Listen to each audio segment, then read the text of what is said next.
5 जजेस ये तय कर चुके हैं कि अगर सरकार के हाथ में होगा इनका चयन तो फिर हमारा लोकतंत्र खतरे में आ जाएगा, हमारे बेसिक स्ट्रक्चर का हनन हो जाएगा। कि सुप्रीम कोर्ट ही आज इस हमारे लोकतंत्र का गला घोटने की इजाजत देता चला जा रहा है। कॉन्स्टिट्यूशन बेंच 5 जजों की खंडपीठ ने यह बोला कि अगर सरकार के हाथ में इलेक्शन कमिश्नर का अपॉइंटमेंट होगा तो हमारा लोकतंत्र खतरे में आएगा, इसलिए सरकार के हाथ में नहीं हो सकता। सरकार आई थी 2014 में तो ये कहकर आई थी कि हम हिंदुस्तान को हिंदू राष्ट्र बनाएंगे। मतलब ये था कि सिर्फ हिंदुओं को कम से कम वोट देने का अधिकार सिर्फ हिंदुओं को होगा, ये उनका मतलब था हिंदू राष्ट्र। फिर उनको रियलाइजेशन हुआ कि ये तो बेसिक स्ट्रक्चर माना गया है सेक्युलरिज्म, तो संविधान भी अगर अमेंड कर दें तो हिंदू राष्ट्र नहीं बना सकते। तब इन्होंने सोचा कि हम एनआरसी करके मुसलमानों को नेशनल रजिस्टर ऑफ सिटीजन से ही हटा देंगे। असम में कोशिश करी, लेकिन वहाँ सुप्रीम कोर्ट ने उस समय मॉनिटर कर दिया और कम से कम इस कम्युनल आधार पर नहीं होने दिया कि मुसलमानों का सेलेक्टिवली नाम हटा दिया जाए। वहाँ पर भी यही करा गया था कि सब लोग ये डॉक्यूमेंट्स दिखाओ, और बहुत सारे गरीब लोग थे जिनके पास डॉक्यूमेंट्स नहीं थे, वो लोग एनआरसी से बाहर हो गए। लेकिन जो बाहर हुए उसमें 70% हिंदू थे, 30% मुस्लिम थे, रफली जो असम में पॉपुलेशन है उतने ही थे। अब इनको ये लगा कि अच्छा हम एसआईआर करके मुसलमानों को बाहर कर देंगे। इन्होंने बिहार से शुरू किया, बिहार में भी उतना नहीं कर पाए, लेकिन इनको लगा कि अब बंगाल में तो हम कर ही देंगे ये काम जो हम शुरू से कोशिश कर रहे हैं। इसमें सुप्रीम कोर्ट ने एक बहुत अहम फैसला 1995 में दिया था लाल बाबू हुसैन के नाम से, जिसमें उन्होंने ये बोला था कि अगर आप किसी का नाम वोटर्स लिस्ट से इस आधार पर हटा रहे हैं कि वो नागरिक नहीं है हिंदुस्तान का, तो पहली बात तो आपको ये देखना होगा कि अगर वो पिछले वोटर्स लिस्ट में था तो उसको प्रिमा फेसी नागरिक माना जाएगा। फिर अगर आपको कोई सीरियस डाउट है उसकी सिटीजनशिप का, तो आपको उसको आधार बताकर नोटिस देना होगा कि किस आधार पर आपको डाउट है उसकी सिटीजनशिप पर। फिर उसका जवाब सुनना होगा और जो भी वो एविडेंस लाए, ओरल या डॉक्यूमेंट्री, वो सब देखकर आपको फिर रीजन्ड फैसला देना होगा। और इस वजह से उसके उस 1995 के बाद से हर बार इलेक्शन कमीशन ये कहता रहा अपने जो बनाते थे ये लोग, अपने डायरेक्शंस इशू करते थे EROs वगैरह को, कि भाई देखो लाल बाबू हुसैन के जजमेंट में ये लिखा है, आपको ये फॉलो करना होगा, और इसलिए आपको खुद ये फैसला करने की जरूरत नहीं है कि ये नागरिक है कि नहीं है। अगर आपको डाउट है तो आप उस आदमी का केस फ्लैग कर दीजिए और उसको फॉरेनर्स ट्राइब्यूनल या कोर्ट या गवर्नमेंट ऑफ इंडिया के पास भेज दीजिए। खुद मत तय करिए कि ये सिटीजन है कि नहीं है, इस आधार पर उसका नाम वोटर्स लिस्ट से मत हटाइए। इलेक्शन कमीशन बार बार कहता रहा, लेकिन इन्होंने ये खेल जो खेला कि लॉजिकल डिस्क्रिपेंसी हम बता देंगे, और लॉजिकल मतलब अजीब सी बात है कि खेल सारा यही हो रहा है कि भाई लॉजिकल डिस्क्रिपेंसी क्यों? क्योंकि आपको सिटीजन नहीं माना जा रहा। अब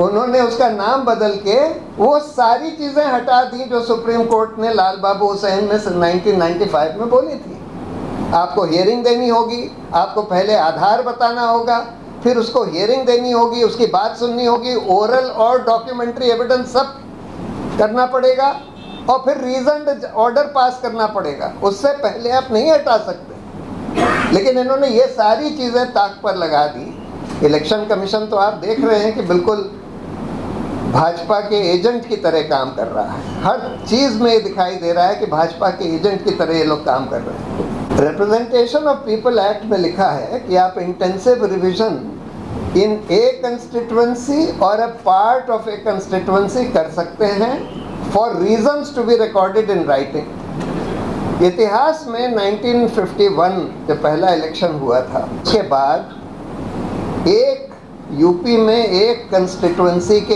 एक पार्ट में इस तरह का इंटेंसिव रिवीजन कराया गया जिसमें वोटर्स लिस्ट नए सिरे से बनाई गई, और उसमें लिंगडो साहब तब सीईसी थे, उन्होंने बहुत डिटेल्ड रीजंस दिए कि क्यों उस कंस्टिट्यूएंसी में इंटेंसिव रिवीजन कराने की ज़रूरत पड़ रही। यहाँ पर सुप्रीम कोर्ट में शुरू से ये बोला। अच्छा, दूसरी चीज़, इलेक्शन कमीशन बार बार कह चुका है, कम से कम 6 बार कह चुका है कि इंटेंसिव रिवीजन 6 महीने लगते हैं मिनिमम, और इंटेंसिव रिवीजन अगर इलेक्शन 6 महीने से कम में होने वाला हो तो इंटेंसिव रिवीजन उस राज्य में नहीं कराया जाएगा। लेकिन यहाँ ये सब कराया गया, 3 महीने बचे थे, 3 महीने में करा दिया गया। 2003 में जब इंटेंसिव रिवीजन हुआ था तो उसका जो गाइडलाइंस इशू करी थी इलेक्शन कमीशन ने, हम लोगों ने मांगी, नहीं दी।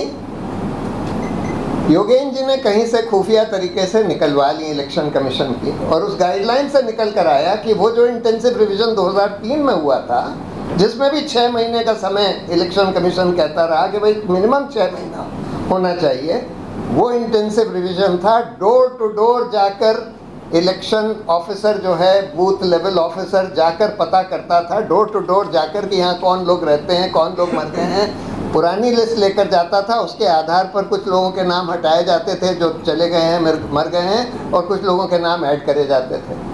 लेकिन यहाँ तो बिल्कुल फ़र्क तरह का इंटेंसिव रिवीजन कराया गया, बिल्कुल फ्रेश वोटर्स लिस्ट बनाई जा रही थी। दूसरा, रिप्रेजेंटेशन ऑफ पीपल एक्ट में लिखा है कि आप पूरी पारदर्शिता मेंटेन करेंगे।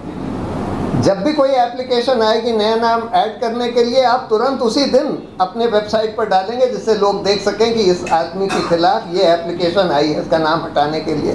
जब कोई एप्लीकेशन आएगी नया नाम जोड़ने के लिए, आप तुरंत उसी दिन अपने वेबसाइट पर डालेंगे कि ये नया नाम जोड़ने की एप्लीकेशन आई है। इन्होंने वो सब कुछ नहीं किया।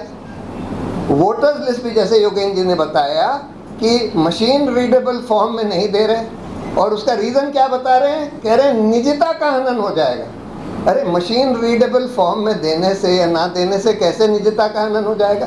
वोटर्स लिस्ट आप दे रहे हैं, उसको आप मशीन रीडेबल में नहीं दे रहे, जिससे कि कोई कंप्यूटर में नाम डालकर धड़ाक से निकाल सके कि भाई ये नाम है कि नहीं, कहाँ है ये नाम, कितने लोग इस नाम से हैं। अच्छा, इन्हीं के मैनुअल में लिखा है कि आप डी डुप्लीकेशन सॉफ्टवेयर का इस्तेमाल करेंगे।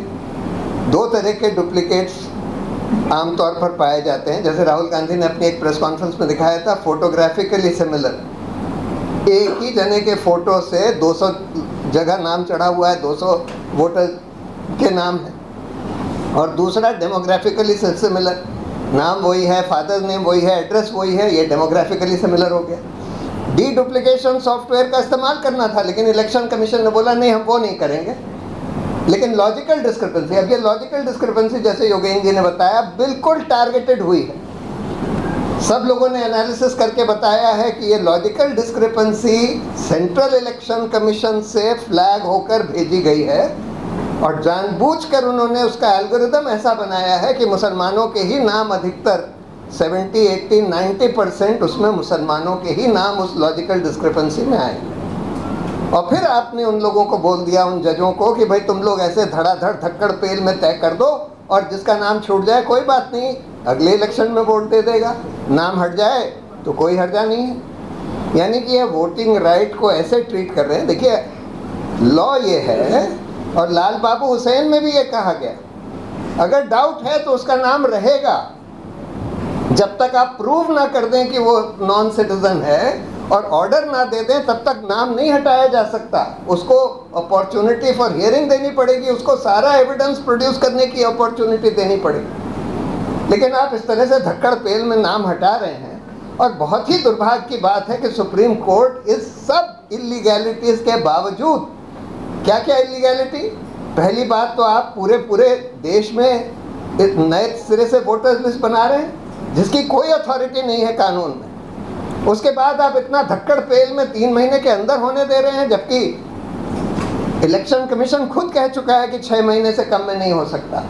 तीसरी बात, आप ये सब लॉजिकल डिस्क्रिपेंसी के आधार पर 27 लाख लोगों का नाम काटने दे रहे हैं ऐसे धक्कड़ पेल में।